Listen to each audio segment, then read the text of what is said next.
Question है, a farmer borrowed ₹20,000 at 14% per annum from a money lender. ठीक है, एक किसान जो है वो जो है एक साहूकार से जो पैसा देता है उससे उसने 20,000 रुपए ले लिए। समझ आ रहा है? और वो 20,000 रुपए 14% पर एनम पर ले लिया, मतलब 14% वो हर साल मनी लेंडर को देगा। साहूकार को वो जो है हर साल 14% देगा। किसका 14% देगा? 20,000 का। ठीक है। At the end of 2.5 year, 2.5 साल के बाद, at the end of 2.5 year he clear the amount. 2.5 साल के बाद उसने क्लियर कर दिया अमाउंट। कैसे क्लियर कर दिया? By paying 15,000 and a cow. 15,000 रुपए दे दिया और एक काऊ दे दिया। कह दिया भाई ये 2.5 साल का अमाउंट हो गया और ये काऊ हो गया। मतलब आपका पूरा हिसाब फिनिश हो गया। Find the cost of the cow. आपको ये बताना है कि उसने जो अमाउंट क्लियर किया उसमें 15,000 रुपीज कैश है, क्लियर दिखाई दे रहा है, लेकिन काऊ कितने में दिया इसका पता नहीं चल रहा है।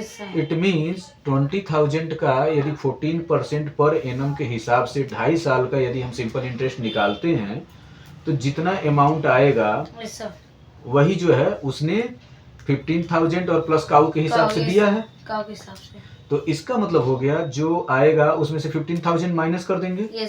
और जब माइनस कर देंगे तो जो बचा अमाउंट होगा वो काऊ का अमाउंट हो जाएगा, काऊ का रुपीज हो जाएगा। क्लियर हो गया? तो यहाँ पे हम लिखेंगे simple interest. Simple interest equal to P into R into T by 100। ठीक है। अब यहाँ पे क्लियर P इक्वल टू दिया है 20,000। ठीक है। और रेट इक्वल टू दिया है 14% पर एनम। क्लियर? और टाइम जो दिया है 2.5 ईयर। ठीक है। तो 2 2 जा 4 और 1 5, इसका मतलब 5/2 ईयर्स। देखिए इसमें हम कभी भी आप देखते हैं इसको हम चाहे तो सिंप्लीफाई करके 2.5 लिख सकते हैं। इसलिए मैं सिंप्लीफाई नहीं करता हूं क्योंकि डेसिमल में आपको जाना पड़ेगा, फिर कैलकुलेशन आपको टफ हो जाएगा।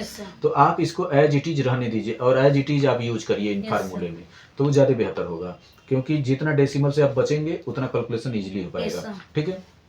तो आप इसको यूज करेंगे P into R into T में, तो यहाँ पे हो जाएगा 20,000 हो गया। रेट हो गया 14% और टाइम हो गया 5/2। क्लियर? और 100 जो है फार्मूले में ऑलरेडी दिया हुआ है। समझ आया कि नहीं समझ आया? तो अब इसको हम सिंप्लीफाई करते हैं तो 2 1 जा 2 और 2 7 जा 14 और ये 0 से ये 0 कट गया, ये 0 से ये 0 कट गया। क्लियर हो गया? अब बचा क्या है यहाँ पे? 200 मल्टीप्लाई 7 मल्टीप्लाई 5। अब इसको देखिए बिना एक्चुअल मल्टीप्लिकेशन का आप कैसे करेंगे। तो 7 से मल्टीप्लाई कर लीजिए, 7 0 जा 0, 7 0 जा 0 और 7 टी जा 14। क्लियर? अब इसके बाद आप 5 से कर लीजिए, 5 से कर लेंगे, 5 0 जा 0, 5 0 जा 0 और 5 4 जा 20 और 5 1 जा 5 और 2 7। क्लियर हो गया? ये जो अमाउंट आया, ये जो 7,000 आ रहा है, ये क्या आ रहा है? सिंपल इंटरेस्ट आ रहा है। तो सिंपल इंटरेस्ट उसने 2.5 साल के बाद 7,000 रुपए उसने क्या दिया? उसको ब्याज दिया। सिंपल इंटरेस्ट उसने दिया, इंटरेस्ट है ये। ठीक। तो अमाउंट तो उसने 2.5 साल के बाद जो पैसा लिया था वो भी तो देगा। तो इसलिए amount equal to principal plus simple interest. तो प्रिंसिपल उसका कितना था? 15,000 नहीं 20,000। देखिए उसने लिया कितना था? 20,000 और 20,000 और प्लस 7,000, यही हुआ ना? उसने अमाउंट। तो 20 और 7 कितना हो जाएगा? 27,000। 27,000 वो क्या कर रहा है? 2.5 साल के बाद रिटर्न कर रहा है। लेकिन कैसे रिटर्न कर रहा है? 15,000 जो है वो कैश दे रहा है। तो इसका मतलब ये हो गया 27,000 इक्वल टू 15,000 प्लस काऊ, यही हुआ ना? Yes sir. यही हुआ? Yes sir. 27,000 उसको देना था, जिसमें उसने 15,000 कैश दे दिया और काऊ दे दिया। तो यहाँ पे पूछा है कि फाइंड द कॉस्ट ऑफ काऊ। तो कॉस्ट ऑफ काऊ, काऊ का कॉस्ट, तो काऊ का कॉस्ट हो जाएगा 27,000 माइनस 15,000। Yes sir. यही हुआ ना? Yes sir. तो अब इसमें से माइनस कर देंगे, यहाँ 000 है, यहाँ भी 000 है, तो यहाँ 000 आ गया, और 7 - 5 यहाँ 2 आ गया, और 2 में से 1 गया तो 1 आ गया।